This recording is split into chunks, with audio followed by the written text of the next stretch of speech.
Professió, economista. És la primera vegada que encapçala la llista. Du 4 anys com a regidor.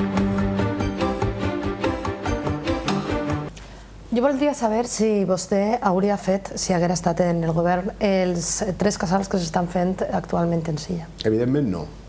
Evidentment no, perquè nosaltres, quan van portar el Pla Zapatero, el primer Pla Zapatero al plenari, nosaltres ja vam fer les nostres apostes, i les nostres apostes, entre altres coses, eren fer l'escoleta, que finalment s'ha fet en el segon Pla Zapatero, i després d'un procés convuls en el qual ens toca pagar 70.000 euros a una empresa que no va posar ni una rajola en el poble. A més, considerem que el tema de les falles s'haurà tingut que abordar d'una altra manera, consensuat no solament amb les falles sinó amb la societat civil de Silla, cosa que no es va fer, i nosaltres vam optar per preguntar-li a la societat civil de Silla què és el que pensava. 4.000 persones ens van signar en contra dels casals fallers en els parcs. 4.000 persones, si són boig, significa la majoria absoluta del poble. Ni tan se vol aquella mobilització cívica, la més gran de la història de la democràcia del poble, va fer reflexionar el PSOE. Que canviaren els carrers, que està tot fet pols i no acaben, està tot empastrat.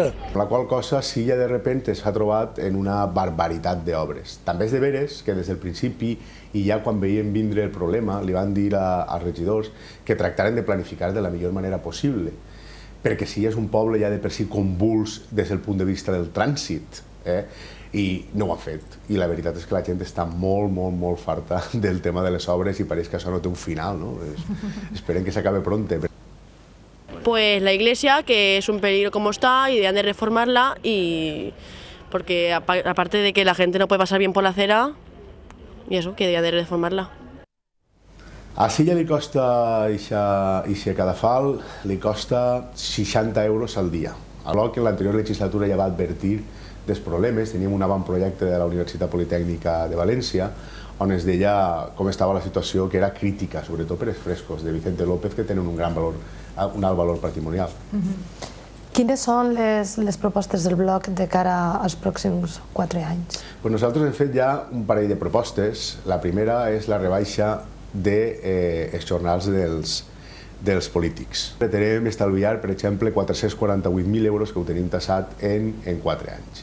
I això és la primera proposta. La segona proposta, que ja està en el carrer i que hem llançat ja de cara al nostre programa electoral, serà una consulta popular per a saber què vol fer la gent amb els casals.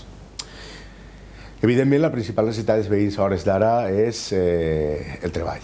Sí que haurem d'estar molt atents a que no hi hagi exclusió social i, per tant, s'haurà de treballar molt en aquest tipus de polítiques de cara a la pròxima legislatura. A mi m'agradaria preguntar, ens queda molt poc de temps, apenas un minut, però és que hi ha una pregunta que em ve al cap. O sigui, com és possible que la ultradreta estigui representada institucionalment en Silla? Què passa a Silla que no passa a altres municipis?